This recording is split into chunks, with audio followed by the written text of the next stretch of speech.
সম্মানিত মসজিদের মুসল্লি, প্রশংসা আল্লাহর জন্য। শান্তি অবতীর্ণ হোক আল্লাহর রাসূলের উপর সাল্লাল্লাহু আলাইহি ওয়াসাল্লাম। আজ জুমার খুতবায় সংক্ষিপ্ত সময়ে বক্তব্যের বিষয় রাতের সলাত। রাতের সলাতের গুরুত্ব এ বিষয়ে আমরা এক গুরুত্বপূর্ণ সংক্ষিপ্ত তথ্যবহুল বিবরণের চেষ্টা করব ইনশাআল্লাহুল আজিজ।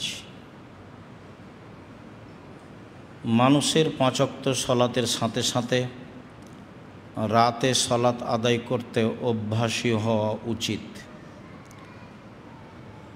আবু হুরায়রা রাদিয়াল্লাহু তাআলা আনহু বলেন, রাসূল সাল্লাল্লাহু আলাইহি ওয়াসাল্লাম বলেছেন, আফজালুস সালা বাদাল ফারিদা সালাতুল লাইলে। ফরজ সলাতের পরে সবচেয়ে গুরুত্বপূর্ণ সলাত হলো, সবচেয়ে উত্তম সলাত হলো রাতের সলাত। মানুষ যদি ফরজ সলাতের পরে রাত সলাত আদায় করতে চায় নফল হিসাবে, অনেক নফল সলাত আছে।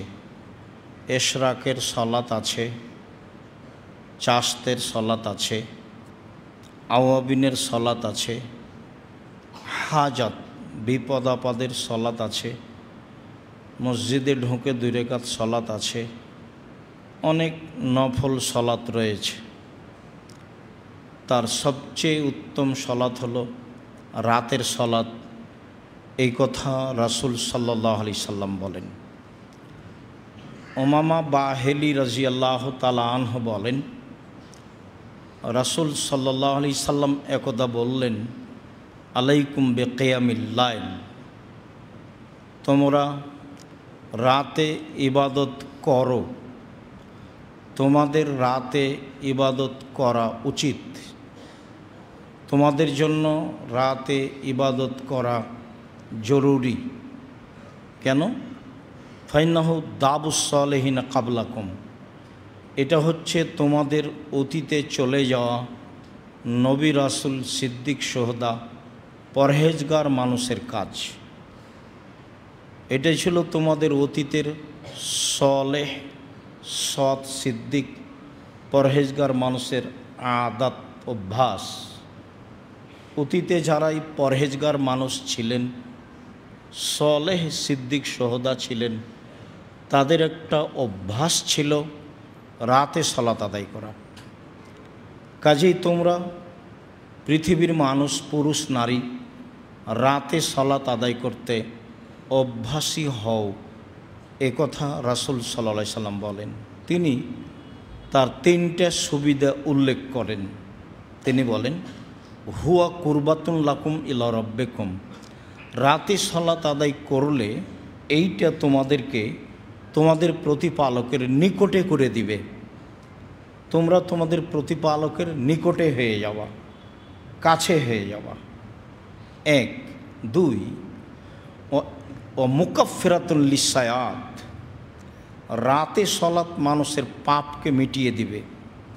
তোমরা রাতে সলাত আদায় করলে এই সলাত তোমাদের পাপকে মিটিয়ে দিবে। 3 ও মানহাতুন আলিল ইসমে, মানুষ পাপ থেকে বিরত থাকবে। মানুষ অনেকেই 5 ওয়াক্ত সলাত আদায় করে, তাহাজ্জুদ পড়ে, এরপরেও পাপ বহাল আছে, থাকে। এটাই স্বাভাবিক। আসলে ঈমান ছাড়া পাপকে ঠেকানো যায় না। ঈমান যত বেশি, পাপ তত কম। ঈমান যত কম, পাপ তত বেশি। 5 ওয়াক্ত সলাত ঠিকই আছে, তবে ঈমান কম। সিয়াম রমজান মাসে ঠিকই আছে, ঈমান কম। হালাল রুজিও ঠিক আছে, ঈমান কম। ঈমান যত বেশি হবে, পাপ তত কম হবে। ঈমান যত কম হবে, পাপ তত বেশি হবে। রাতে সালাত আদায় করলে মানুষ পাপ থেকে দূরে থাকবে, এ কথা রাসূল সাল্লাল্লাহু আলাইহি সাল্লাম বলেন। এক, রাতের সালাতে আল্লাহর নিকটে হওয়া যায়। দুই, পাপ মিটে যায়। তিন, নিকটে হওয়া যায়, এ কথা রাসূল সাল্লাল্লাহু আলাইহি সাল্লাম বলেন। আমর ইবনে আবাসা রাদিয়াল্লাহু তাআলা আনহু বলেন, রাসূল সাল্লাল্লাহু আলাইহি সাল্লাম একদা বললেন, আকরাবু মা ইয়াকুনুর রাব্বু মিনাল আবদে,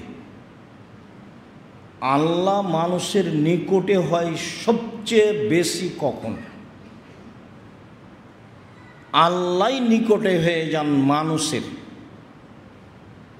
আল্লাহ মানুষের নিকটে সবচেয়ে বেশি কোন সময় হন? এটা একটা জিজ্ঞাসা। তো রাসূল সাল্লাল্লাহু আলাইহি সাল্লাম বললেন, ফি জাওফিল লাইলিল আখির, রাতের শেষে।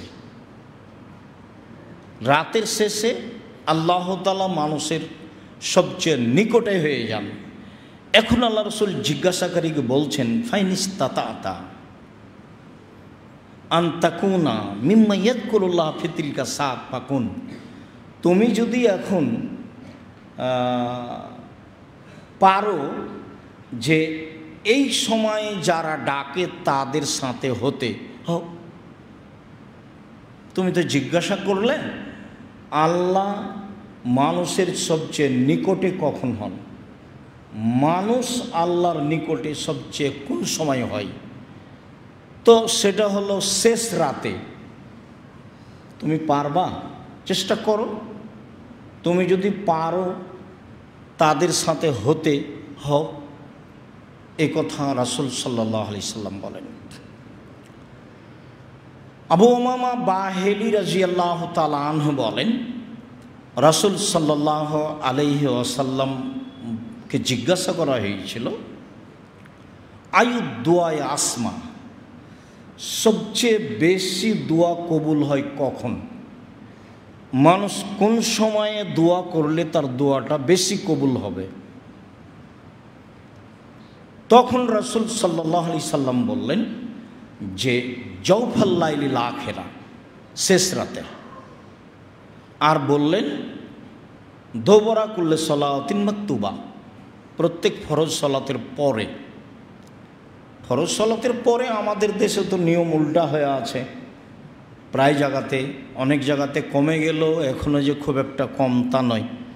5 ওয়াক্ত সলাতের পরে সালাম ফিরার পরেই চিল্লাচিল্লি করে দোয়া হয়।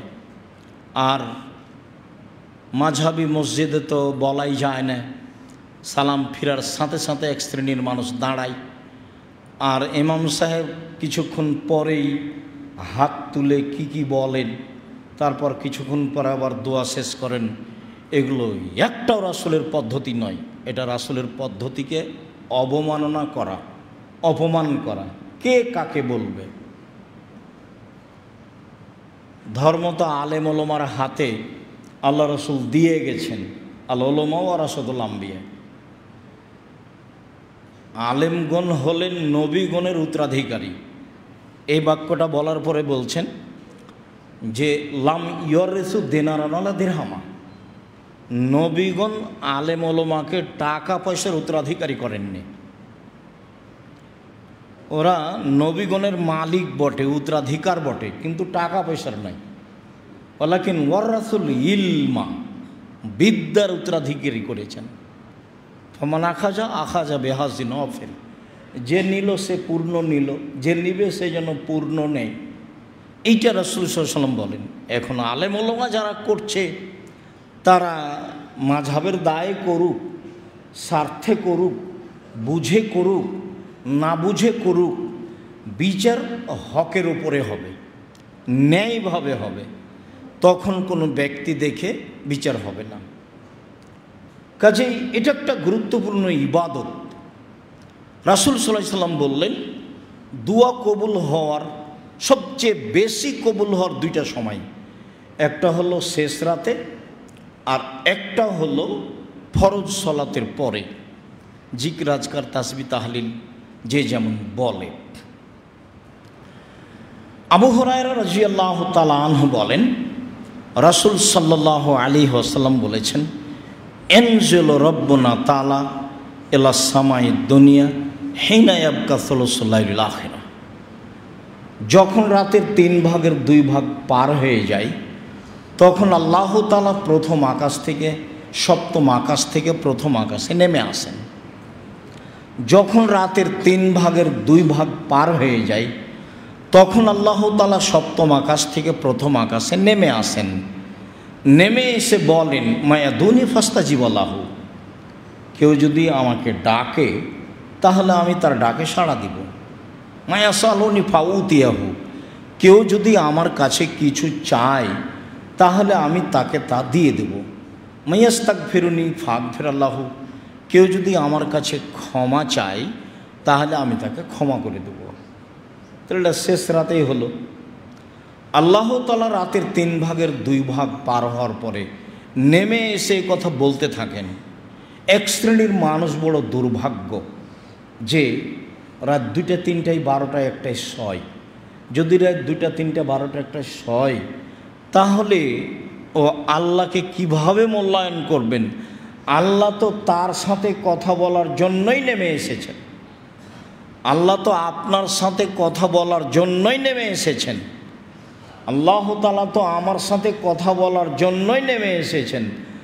আল্লাহ নেমে এসেছেন সপ্তম আকাশ থেকে প্রথম আকাশে, আর আমি ঘুমিয়ে আছি, অথচ আমার সাথেই কথা বলতে এসেছেন। তাহলে কেমন হয়ে যায় না? এই কারণে রাসূল সাল্লাল্লাহু আলাইহি ওয়াসাল্লাম বলেছেন, তোমাদের উচিত, তোমাদের অভ্যাসী হওয়া উচিত রাতে সালাত আদায় করা। তাহলে তোমরা কিছু বললে সেটা আল্লাহ মেনে নেবেন। আব্দুল্লাহ ইবনে আমর ইবনে আস রাদিয়াল্লাহু তাআলা আনহু বলেন, রাসূল সাল্লাল্লাহু আলাইহি ওয়াসাল্লাম বলেছেন, মান কামা বেআশরিন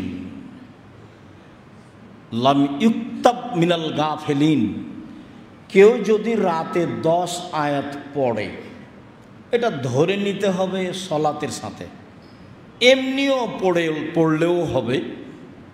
তো কেউ যদি রাতে সলাতে 10 আয়াত পড়ে, তাহলে সে গাফেল মানুষের অন্তর্ভুক্ত নয়, অলস মানুষের অন্তর্ভুক্ত নয়, যারা রাতে উঠে না তাদের অন্তর্ভুক্ত নয়।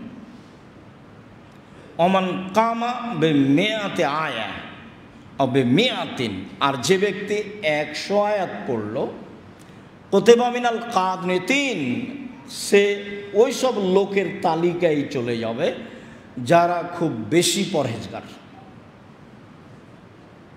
100 আয়াত যে ব্যক্তি পড়বে রাতে, তাহলে ও ওই সব তালিকায় চলে যাবে যারা বেশি পরহেজগার।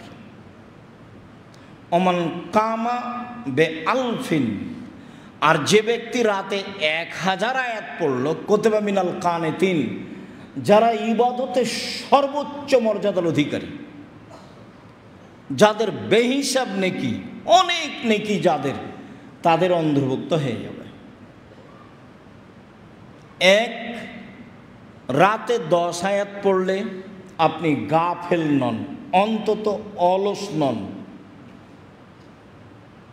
2, 100 আয়াত পড়লে যারা ইবাদতে ভালো পর্যায়ের আছে তাদের মধ্যে আপনি। আর 1000 আয়াত পড়লে যারা ইবাদতে সর্বোচ্চ স্তরে আছে তাদের অন্তর্ভুক্ত আপনি। আয়েশা রাদিয়াল্লাহু তাআলা আনহা বলেন, রাসূল সাল্লাল্লাহু আলাইহি ওয়াসাল্লাম বলেছেন, কামুলা মিনার রিজালি কাসীর আল্লাহ একমুল মিন নিসা ইল্লা সালাসা, বহু মানুষ বড় বড় মর্যাদা লাভ করেছে, করবে। মানুষই জান্নাতে খুব বড় বড় মর্যাদা লাভ করেছে, করবে।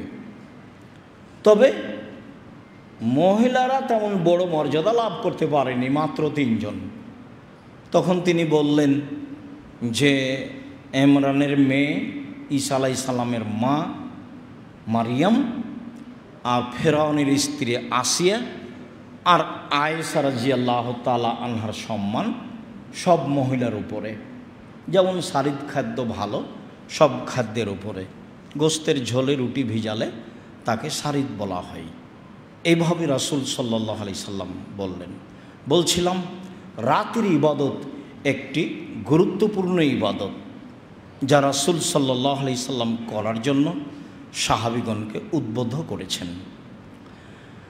আবু হুরায়রা রাদিয়াল্লাহু তাআলা আনহু বলেন, রাসূল সাল্লাল্লাহু আলাইহি ওয়াসাল্লাম বলেছেন, ইন্না শায়তানা ইয়াকিদু আলা কাফিয়াতে রাসে আহদিকুম ইযা হুয়া নামা সালাসা ওয়াকাদিন। যখন তোমাদের কোনো ব্যক্তি রাতে ঘুমায়, তখন শয়তান তার মাথার চুলে 3টে গিরা লাগায়। মাথায় চুল থাক না থাক সেই কথা বিবেচনা পড়ে রাসূল সাল্লাল্লাহু আলাইহি সাল্লাম বলেছেন, যখন তোমাদের রাতে কেউ ঘুমায়, তখন শয়তান তার মাথার চুলে 3টে গিরা লাগায়। ওয়ায়াদরিবু আলা কুল্লি উকদাতিন, প্রত্যেক গিরার উপরে হাত দিয়ে এভাবে থাবা মারে আর বলে যে আলাইকা লাইলুন তবিল ফারকুদ, রাত অনেক আছে ঘুমাও, রাত অনেক আছে ঘুমাও, রাত অনেক আছে ঘুমাও। বুঝতে পারছেন উঠতে মন চায় না কেন? হাদিস তো বুখারী মুসলিম। উঠতে মন চায় না কেন? এত উঠতে ভারী লাগে কেন? মনে হয় যেন সবচেয়ে কঠিন কাজ। কেননা ও তো চেষ্টায় আছে, তার তো জীবন বাজি রেখে সে চেষ্টা চালিয়ে যাচ্ছে, আমাকে পরাজয় করবে, এটা তার জীবন বাজি রেখে চেষ্টা। আমরা তো এটা বুঝতে পারি না, কিন্তু ও জিদের উপরে আছে। শয়তান খুব জিদের উপরে আছে। তার জিদ হচ্ছে এটাই যে আমাকে আর আপনাকে সে পাপী করবে, এটাই তার সফলতা। এত বড় শক্তি ক্ষমতার অধিকারী, মানুষের রগে রগে চলতে পারে, তার যদি এত শক্তিশালী মজবুত ক্ষমতা থাকে, তাহলে সে তো মানুষকে ঠকাবে। আর কোরআন মাজিদে যে কত জায়গাতে উল্লেখ হয়েছে, আল্লাহ তাআলা বলছেন শয়তান খারাপটাকে ভালো করে দেখায়। যেটাই খারাপ আপনার জীবনের জন্য, তার কাজ হলো সেটা আপনাকে সুন্দর করে দেখাবে। একটা পাপের কাজ আপনাকে সুন্দর করে দেখাচ্ছে, এমনভাবে পাপের কাজটাকে সাজাচ্ছে যে আপনি ভাবছেন যে হ্যাঁ, পাপটা হলে এটা সহজে করা যায়, এটা পাপ হলেও সহজে করা যাবে, এভাবে করলে এটা সহজ হয়, একবার এইভাবে আপনার কাছে সাজিয়ে তুলছে। এটাই তার কাজ। রাসূল সাল্লাল্লাহু আলাইহি সাল্লাম বলছেন, ফাস বাহা ফাইনিস্তাই কাদা, ও যদি এখন রাতে উঠে যায়, ফাযাকার আল্লাহ, উঠেই যদি বলে আলহামদুলিল্লাহিল্লাযী আহয়ানা বাদামা আমাতানা ওয়া ইলাইহিন নুশুর, সে আল্লাহর প্রশংসা যে আল্লাহ মরার পরে জীবিত করল, মারলেন এবং জীবিত করলেন। মারতেও পারেন, জীবিতও করতে পারেন। আগে মারলেন, তারপরে জীবিত করলেন, মরণ দিলেন, এখন আবার আত্মা ফেরত দিলেন। যার জন্য অন্য জায়গাতে একটা দোয়া আছে যে ফাইন আরসাল তাহা ফাক ফিরলাহ, ফাইন আমসাক তাহা ফাক ফিরলাহ, তুমি যদি আত্মা ফেরত না দাও তাহলে তুমি এটাকে ক্ষমা করে দিও, আর যদি তুমি ফেরত দাও তাহলে হেফাজত করিও আরও 5টা মানুষকে যেভাবে হেফাজত করো। আত্মা ফেরত দিলে আমাকে হেফাজত করো, আর যদি আত্মা ফেরত না দাও তাহলে এটা ক্ষমা করে দাও। তো যে ব্যক্তি ঘুম থেকে উঠলো এবং এটা বলল, তো ইনহাল্লা তোকদা, একটা গিরা খুলে গেল। ফাইন তাওয়াদ্দা ইনহাল্লা তোকদা, যদি ওযু করে তাহলে আর একটা গিরা খুলে গেল। ফাইন সল্লা ইনহাল্লা তোকদা, যদি সলাত আদায় করে তাহলে আর একটা গিরা খুলে গেল। তাহলে ঘুম থেকে উঠলো, দোয়া পড়লো, তাতে একটা খুলে গেল। খালি পড়লেই খুলে যাবে। ও যেমন ক্ষমতা রাখে আল্লাহ তেমন ব্যবস্থা করেছেন, ও যেমন ক্ষমতা রাখে আল্লাহ তেমন ব্যবস্থা করেছেন। মানুষ যদি হাত দিয়ে খুলতো তাহলে তো কঠিন ছিল, সেটা তো মানুষের নাগালের বাইরে চলে যেত। এমন একটা পদ্ধতি বলে দিলেন যা পুরুষ নারীর জন্য সহজ। ঘুম থেকে উঠবে রাতে, দোয়া পড়বে, একটা খুলে যাবে, অজু করবে আর একটা খুলে যাবে, সলাত আদায় করবে আর একটা খুলে যাবে। ফাস বাহা নশীতন তৈবন নাফসে, এখন সে সকাল করবে খুব উৎফুল্ল মনে,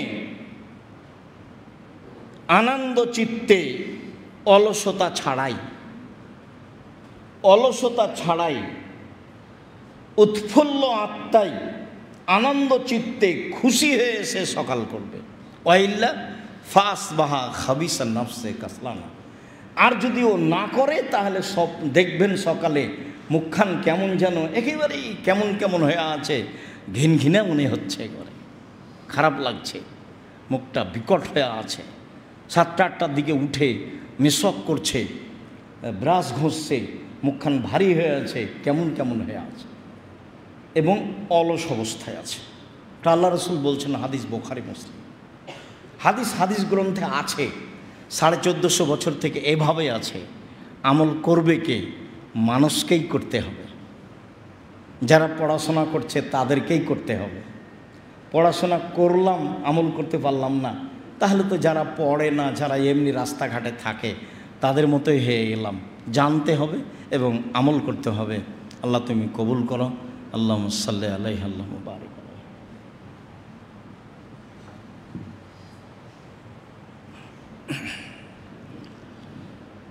আলহামদুলিল্লাহি ওয়াহদা ওয়াসসালাতু ওয়াসসালামু আলা মান লা নাবিয়্যা বা'দা।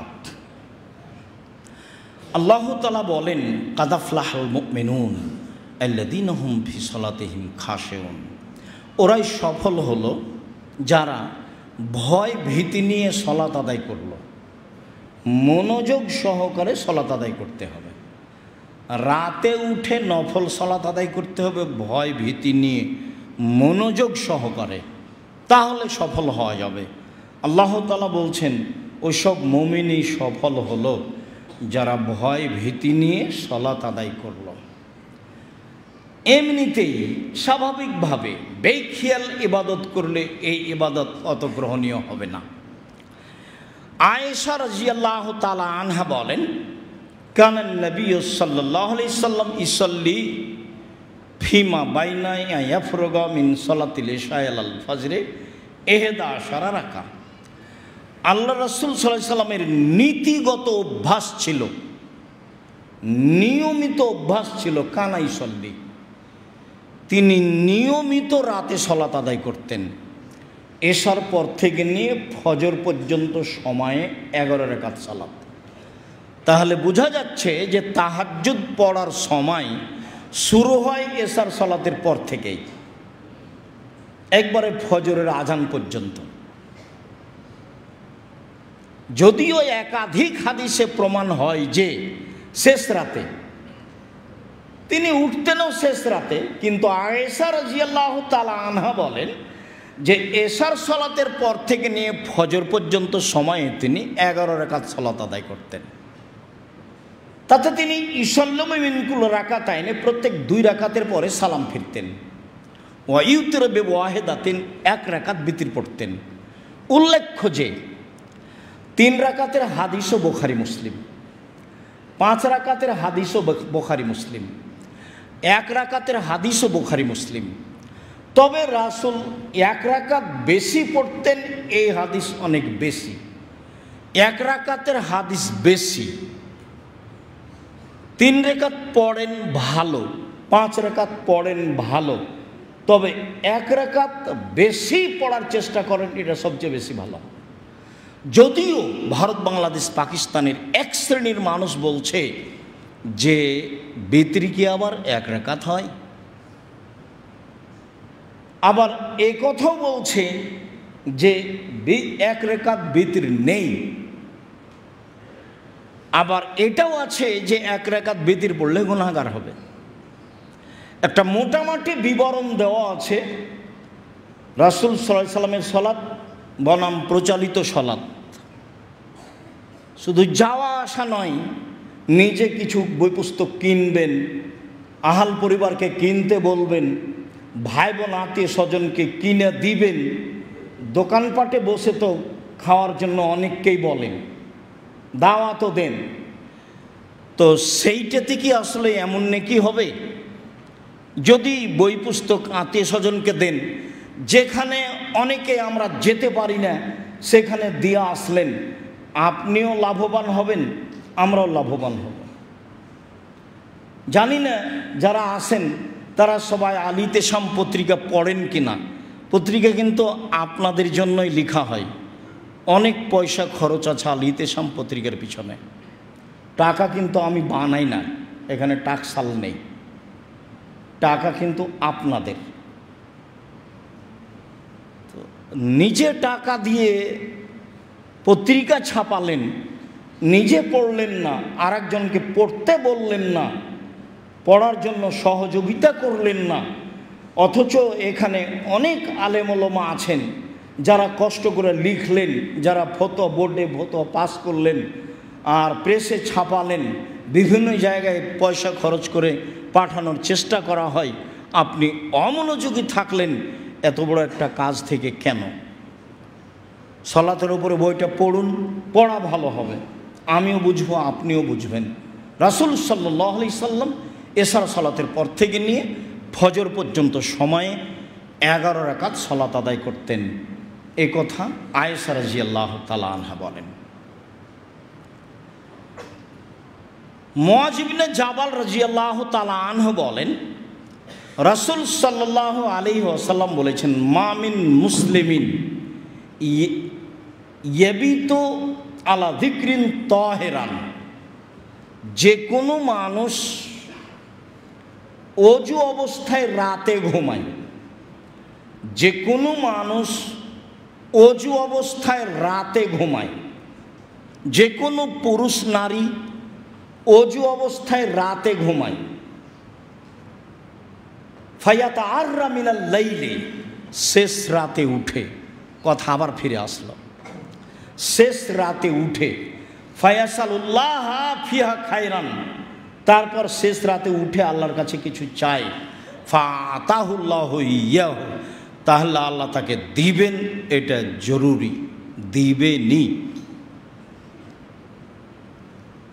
জাবের রাদিয়াল্লাহু তাআলা আনহু বলেন, রাসূল সাল্লাল্লাহু আলাইহি সাল্লাম বলেছেন, ইন্না ফিল লাইলি লা সা লা ইয়াফিকুহা রাজুলুন মুসলিম ইয়াসালুল্লাহ ফিহা খায়রাম মিন আমরি দুনিয়া ওয়াল আখিরা ইল্লা আতাহু ইয়াহু।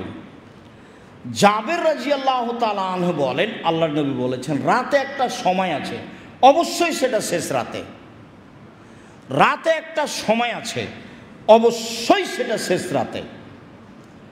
যেই সময়ের মুখামুখি যে ব্যক্তি হতে পারবে, যে কোনো পুরুষ নারী ওই সময়ের মুখামুখি হলো, ফায়াসালুল্লাহ ফিহা খায়রান মিন আমরি দুনিয়া ওয়াল আখিরা, ইহকালের কল্যাণ চাইলো, পরকালের কল্যাণ চাইলো। ইহকালে কিছু চাইলো যা তার প্রয়োজন, পরকালে কিছু চাইলো যা চাইও। ইহকালে কি চাই? জমি জায়গা চাই, বাড়িঘর চাই, ছেলে মেয়ে চাই, ছেলে মেয়ের উচ্চ শিক্ষা চাই, ভালো মর্যাদা চাই, মান মর্যাদা চাই, নিজে ভালোভাবে বাঁচতে চাই, এসব সুবিধা অসুবিধা সুবিধা চাই, বালা মুসিবত বিপদ থেকে বাঁচতে চাই, যা কিছু তার দুনিয়াতে চাওয়ার আছে সে চাইলো, আল্লাহ দিয়ে দিবেন।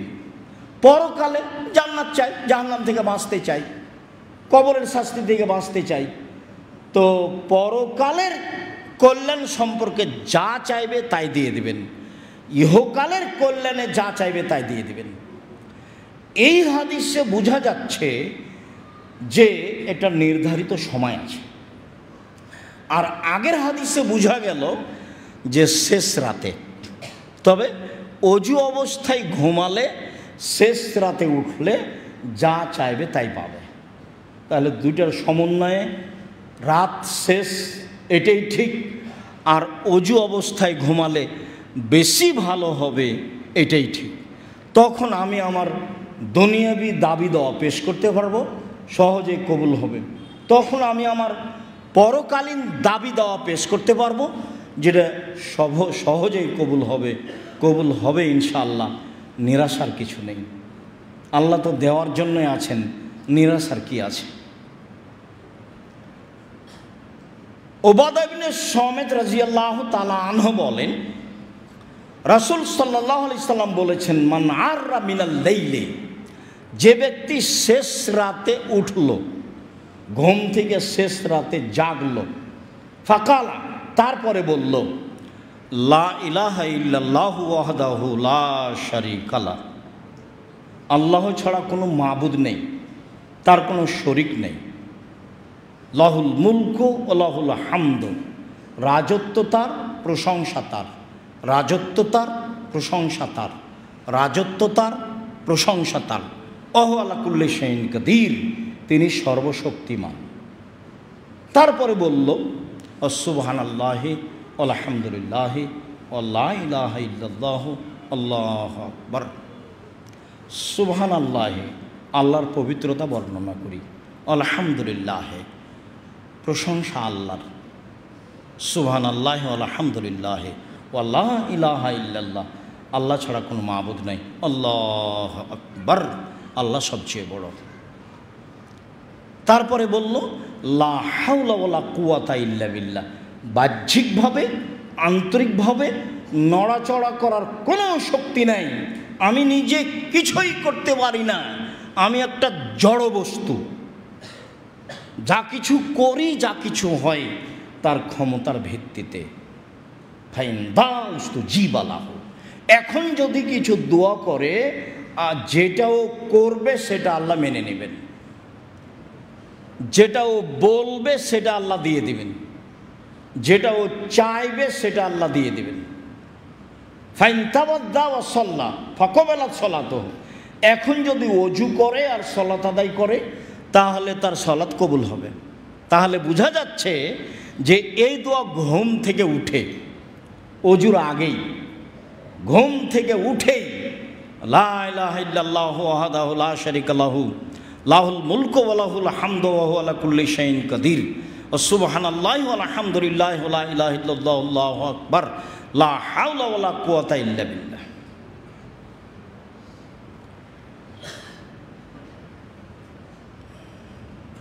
ইবনে আব্বাস রাদিয়াল্লাহু তাআলা আনহু বলেন, কানান নবী সাল্লাল্লাহু আলাইহি সাল্লাম ইযা কামা মিনাল লাইলি কালা, ইযা কামা মিনাল লাইলি ইয়াতাহাজ্জাদু কালা। ইবনে আব্বাস রাদিয়াল্লাহু তাআলা আনহু বলেন, রাসূল সাল্লাল্লাহু আলাইহি সাল্লাম যখন রাতে উঠতেন তাহাজ্জুদের জন্য, রাসূল সাল্লাল্লাহু আলাইহি সাল্লাম যখন রাতে উঠতেন তাহাজ্জুদ সালাতের জন্য, তখন তিনি বলতেন, আল্লাহুম্মা লাকাল হামদু আনতা কাইয়্যুমুস সামাওয়াতি ওয়াল আরদ ওয়া মান ফিহিন্না, হে আল্লাহ, প্রশংসা তোমার, আসমান জমিন এবং এর মধ্যে যা কিছু রয়েছে সব কিছুর প্রতিষ্ঠাতা তুমি। ওয়ালাকাল হামদু আনতা নূরুস সামাওয়াতি ওয়াল আরদ ওয়া মান ফিহিন্না, প্রশংসা তোমার, আসমান জমিন এবং এর মধ্যে যা কিছু রয়েছে তার আলো তুমি। ওয়ালাকাল হামদু আনতা মালিকুস সামাওয়াতি ওয়াল আরদ ওয়া মান ফিহিন্না, প্রশংসা তোমার, আসমান জমিন এবং এর মধ্যে যা কিছু রয়েছে তার মালিক তুমি। ওয়ালাকাল হামদু, প্রশংসা তোমার, ওয়ালাকাল হামদু, প্রশংসা তোমার, ওয়াদাকাল হাক্ক, তোমার ওয়াদা সত্য, অকৌলকা হাক্কুন, তুমি যে কথা বলেছ কোরআন হাদিসে কিয়ামত দুনিয়ার ব্যাপারে তা সত্য, অলিকাওকা হাক্কুন, বিচারের মাঠে তোমার সাথে মানুষের সাক্ষাৎ হবে এইটাও সত্য, অল জান্নাতু হাক্কুন, জান্নাত সত্য, ও নারও হাক্কুন, জাহান্নাম সত্য, ও নবিউল্লাহ হাক্কুন, নবীগণ সত্য, ও মুহাম্মাদুন হাক্কুন, মুহাম্মদ সত্য, ও সাআত হাক্কুন, কিয়ামত সত্য। এগুলো সব ঘটবে। আল্লাহুম্মা লাকা আসলামতু, হে আল্লাহ, আমি তোমার নিকট নিজেকে সমর্পণ করলাম। অবেকা আমান্ত, আমি তোমাকে মেনে নিলাম। অবেকা আনাপ্ত, আমি তোমার দিকে অভিমুখী হলাম। অবেকা খাসান্ত, আমার কথাবার্তা তোমার নিকটে। অলাইকা হাকান্ত, আমি তোমাকে বিচারক হিসাবে মেনে নিয়েছি।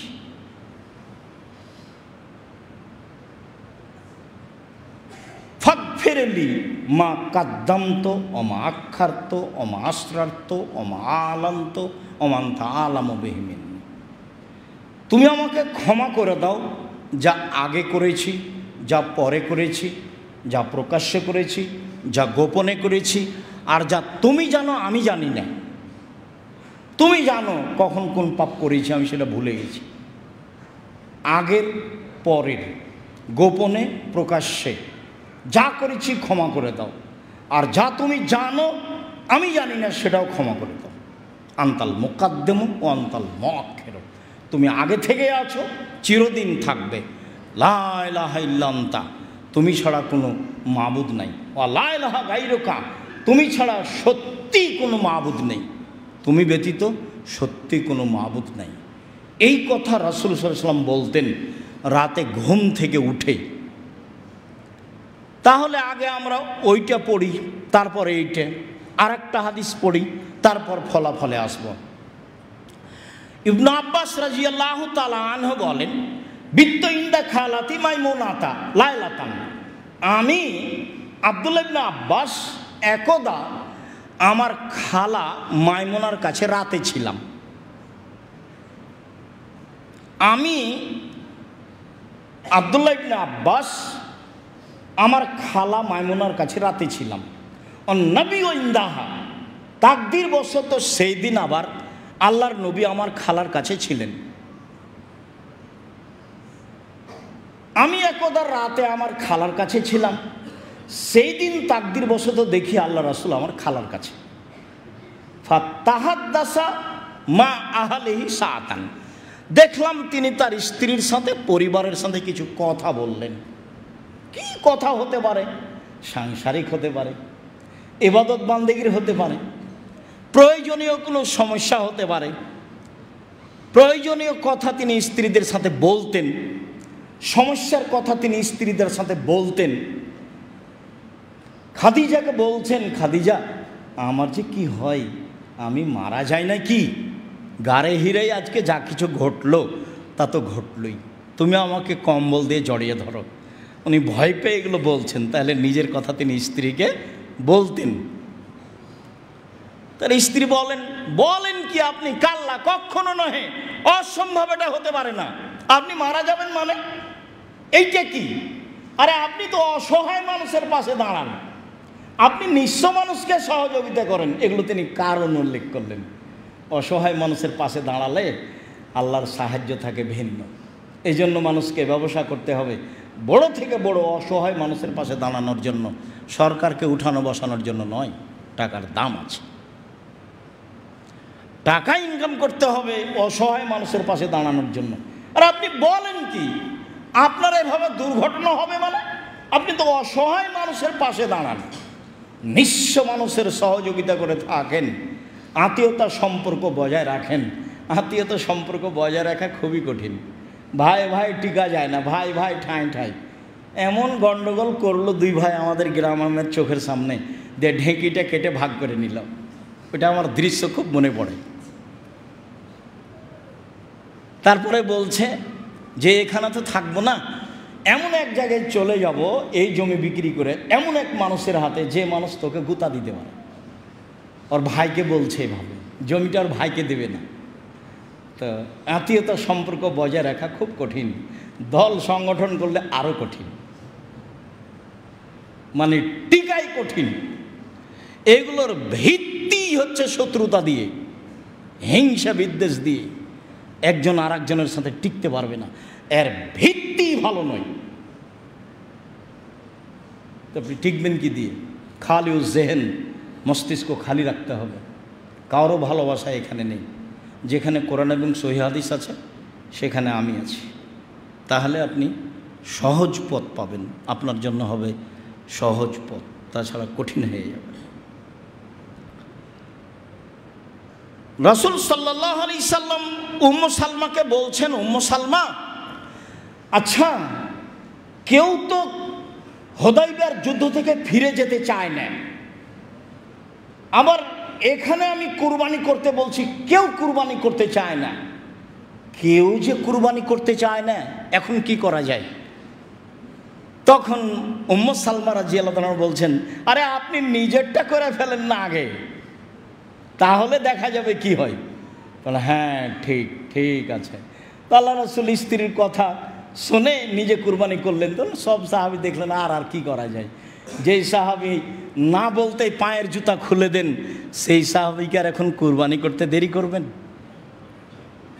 তো আল্লাহ রাসূল বললেন উম্মু সালমাকে, উম্মু সালমা কি করা যায়?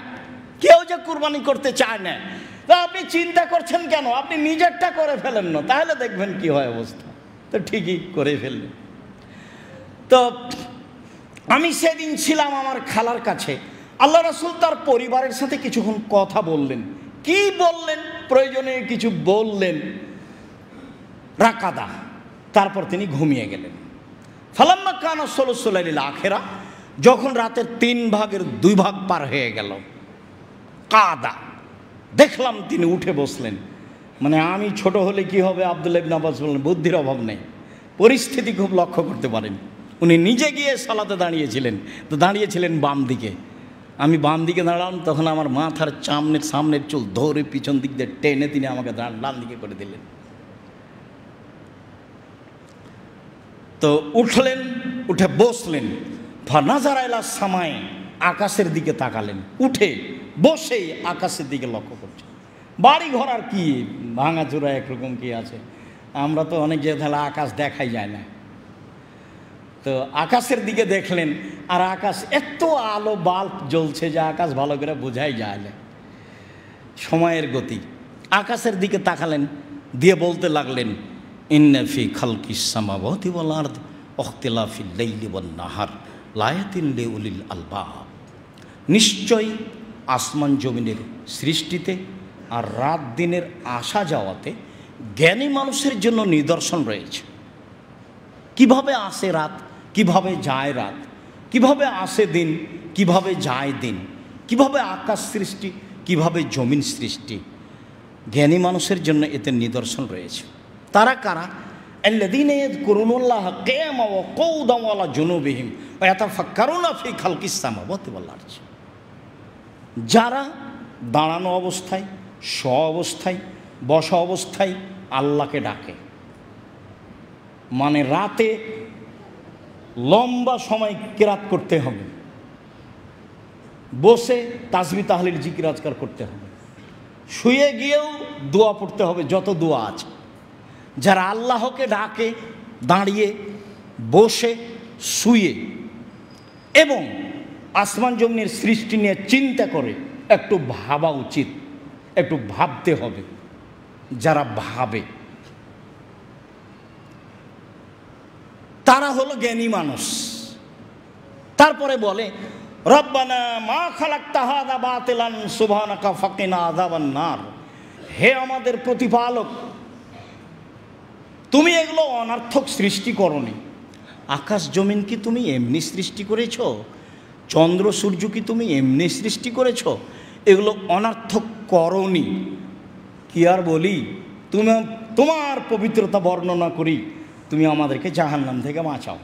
এ হলো মূল কথা, যে তুমি আমাদেরকে জাহান্নাম থেকে বাঁচাও।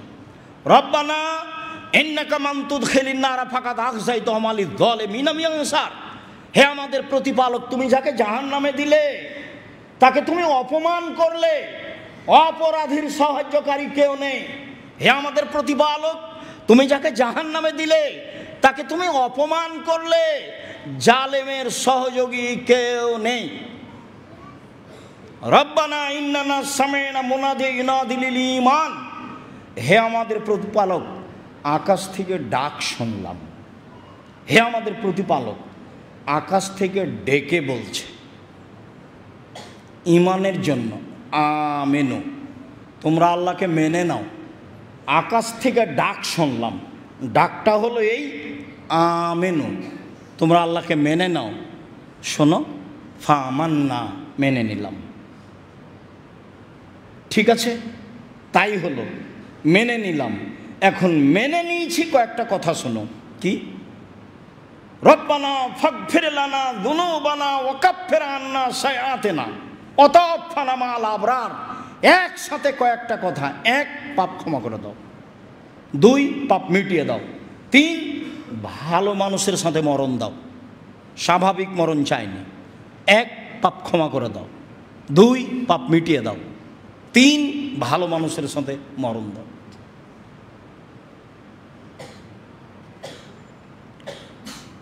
অতাফানা মা'আল আবরার, ভালো মানুষের সাথে মরণ দাও। তারপরে ওয়াকাফির আন্না সাইয়্যাতিনা ওয়াতাওফানা মা'আল আবরার। তারপরে তুমি যে ওয়াদা করেছ নবী রাসূলের সাথে, মা ওয়া'আদতানা আলা রাসূলিকা, তুমি যে ওয়া'আতিনা মা ওয়া'আদতানা আলা রাসূলিকা, রসুলদের মাধ্যমে যা কিছু দেওয়ার ওয়াদা করেছ, ঈমান আনলে এই পাবো, তাসবিহ পড়লে এই পাবো, ক্ষমা চাইলে এই পাবো, দুনিয়া চাইলে এই পাবো, যত ওয়াদা করেছ তুমি যে আমি করলে তুমি দিয়ে দিবা, সেটা দিয়ে দাও, সেটা দিয়ে দাও। ইন্নাকা লা তুখলিফুল মিয়াদ, তুমি তো ওয়াদার খেলাপ করো না, তুমি ওয়াদা পূর্ণ করো, তুমি ওয়াদার খেলাপ করো না। যা যা তোমার রাসূলের মাধ্যম দিয়ে দিতে চাও, ওমান ফিহিন্না ওয়ালাকাল হামদু আনতা মালিকুস সামাওয়াতি ওয়াল আরদ ওয়ালাকাল হামদু আনতাল হাক্ক ওয়াদাকাল হাক্ক ওয়ালিকাউকা হাক্কুন ওয়া কাওলুকা হাক্কুন ওয়াল জান্নাতু হাক্কুন ওয়ান নারু হাক্কুন ওয়ান নাবিয়ুনা হাক্কুন মুহাম্মাদুন হাক্কুন ওয়াস সাআতু হাক্কুন আল্লাহুম্মা লাকা আসলামতু ওয়া বিকা আমানতু ওয়া ইলাইকা আনাবতু ওয়া বিকা খাসামতু ওয়া ইলাইকা হাকামতু ফাগফিরলি মা কাদ্দামতু ওয়া মা আখারতু ওয়া মা আসরারতু ওয়া মা আলানতু ওয়া আনতা আ'লামু বিহি মিন্নি আনতাল মুকাদ্দিমু ওয়া আনতাল মুআখিরু লা ইলাহা ইল্লা আনতা ওয়া লা ইলাহা গায়রুকা। ভারী হলো? ভারী কিছু না, মুখস্থ করতেই হবে। যারা তোমরা যুবক মানুষ তাদের সময় 3 দিন, আর যারা বেশি বয়সের মানুষ তাদের 7 দিন। মুখস্থ করতেই হবে, জরুরি করতে হবে, শুনে শুনে করতে হবে। সময় আপনি ভুলভাবে সময় ব্যয় করছেন কেন? রাসূল সাল্লাল্লাহু আলাইহি ওয়াসাল্লাম বলছেন যে নিয়ামাতান মাকবুলুন ফীহিমা কাসীরুম মিনান নাস, আমি মানুষের প্রতি 2টা অনুগ্রহ করেছি আল্লাহ বলছেন, কিন্তু মানুষ তা ভুল বুঝেছে। আল্লাহর পক্ষ থেকে 2টা অনুগ্রহ আছে, মানুষ তাকে ভুল বুঝেছে। এক সাহাত, শরীরের সুস্থতা। আমি সুস্থতা এই জন্য দিইনি যে সে দোকানে বসে আড্ডা পিটবে। আমি তাকে সুস্থতা এই জন্য দিইনি যে সে মোবাইল নিয়ে দিন রাত কাটাবে। আমি তার শরীরে সুস্থতা দিয়েছি, সে দিন ধর্ম জানবে, বুঝবে, পড়বে, এই জন্য আমাকে ডাকবে। এই জন্য অল ফারাক, অবসর সময় দিয়েছি, এটা আমার দয়া। আমি অবসর সময় দিয়েছি। একটা লোক ব্যবসায় যায় সকাল 10টায়, আসে রাত 10টায়, তাহলে রাত 10টা থেকে নিয়ে দিন 10টা পর্যন্ত তার সময় অবসর। একটা লোক শিক্ষকতা করতে যায় সকাল 9টায়, আসে 3টায়, তো তাহলে সকাল 9টা থেকে নিয়ে 3টার পরে, অর্থাৎ 3টা থেকে নিয়ে পরের দিন সকাল 9টা পর্যন্ত তার অবসর। এই অবসর আমি তাকে আড্ডা পিটার জন্য দিইনি। আমি এই অবসর তাকে এভাবে মারামারি, হইচই, দাঙ্গামা, হাঙ্গামা, মামলা মোকদ্দমা করার জন্য দিইনি। আমি তাকে এই অবসরটা দিয়েছিলাম একটু দিন ধর্ম জানবে, বুঝবে, পড়বে, সেই জন্য। সম্মানিত মসজিদের দিনী ভাই বোন, বলছিলাম রাতে সালাত আদায় করতে অভ্যাসী হতে হবে যে কোনো মূল্যে। রাতে সালাত আদায় করলে আল্লাহর নিকটে হওয়া যায়। রাতে সালাত আদায় করলে আল্লাহ নেমে আসেন, যা চাইব তা পাওয়া যায়, যা দাবি দেওয়া করব তা পাওয়া যায়। রাতে সালাত আদায় করলে মানুষের পাপ মিটে যায়। রাতে সালাত আদায় করলে মানুষ পাপ থেকে দূরে সরে যায়। মর্মে যারা আমরা আজকে জুমার খুতবা অবগত হলাম, সময়ের গতিতে যন্ত্রের মাধ্যমে পৃথিবীর যে কোনো প্রান্তে যখন অবগত হব, অবশ্যই আমাদের পক্ষ থেকে আন্তরিকভাবে অনুরোধ থাকবে আপনি এসব হাদিসের প্রতি আমল করবেন। রাতে সালাত আদায় করার চেষ্টা করবেন যে কোনো মূল্যে। 8 রাকাত পড়বেন, না পারা গেলে 6 রাকাত পড়বেন, নাই যদি পারা যায় তাহলে 4 রাকাত পড়বেন, না হয় অন্তত 2 রাকাত পড়ে থাকবেন। কেন? আবু হুরায়রা রাদিয়াল্লাহু তাআলা বলছেন, রাসূল সাল্লাল্লাহু আলাইহি ওয়াসাল্লাম বলেছেন, এজা আইকাজার রাজুল আহলাহু, যদি কোনো মানুষ তার স্ত্রীকে ঘুম থেকে জাগায়, ফাসাল্লায়, তারপর 2 জনই সালাত আদায় করে 2 রাকাত, ফাসাল্লায় রাখ আও সাল্লা বেহেমা রাকাতাইনে জামিয়ান, অথবা 2 জন মিলে 2 রাকাত সালাত আদায় করেছে একসাথে, তো কুতিবা মিনাজ যাকিরিন ওয়াজ যাকিরাত, তাহলে এরা যারা ইবাদত করে দিনরাত তাদের তালিকায় হয়ে যাবে, যারা আল্লাহকে ডাকে। তা আপনি রাতে উঠে 2 রাকাত সালাত আদায় করলেন, আর আপনার স্ত্রীকে করতে বললেন, বা 2 জনই 2 রাকাত সালাত আদায় করলেন একসাথে। একসাথের অর্থ এই নয় যে পাশাপাশি দাঁড়াবেন, মহিলা পুরুষ পাশাপাশি দাঁড়াতে পাবে না, এ অধিকার নেই। আপনার স্ত্রী পিছে দাঁড়াবে, একামাতও আপনি দিবেন। আপনি বলিয়েন না আপনার স্ত্রীকে যে তুমি একামাত দাও, তাহলে আমি এমামতি করি। ওই একামতও দিতে পাবে না, ও এমামতিও করতে পাবে না, এই অধিকারই নেই, এই সুযোগও নেই। সম্মানিত দিনী ভাই বোন, রাতে সালাত আদায় করতে শিখুন, অন্তত 2 রাকাত। 2 রাকাতের ফলাফল হলো এই, স্বামী স্ত্রী যদি ঘুম থেকে উঠে 2 রাকাত সালাত আদায় করে বা একসাথে করে, তাহলে দুনিয়াতে যত ভালো মানুষ আল্লাহকে ডেকে চলে গেছে ওদের একটা তালিকা আছে, এদের স্বামী স্ত্রীর নামও সেই তালিকায় দিয়ে দেওয়া হবে। এ কথা মুহাম্মদ সাল্লাল্লাহু আলাইহি ওয়াসাল্লাম বলেন। মর্মে শেষ পর্যন্ত 2 রাকাত থাকলো। শেষে বলি যে জামিয়া সালাফিয়া শিক্ষা প্রতিষ্ঠান,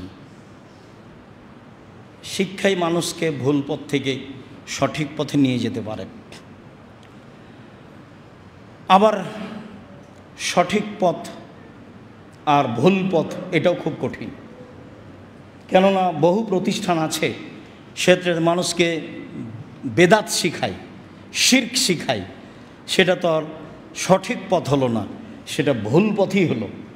যার কারণে আমরা মানুষের সামনে দাবি পেশ করি যে জামিয়া সালাফিয়া শিরক মুক্ত প্রতিষ্ঠান, বিদাত মুক্ত প্রতিষ্ঠান, দলমুক্ত প্রতিষ্ঠান, হিংসা মুক্ত প্রতিষ্ঠান।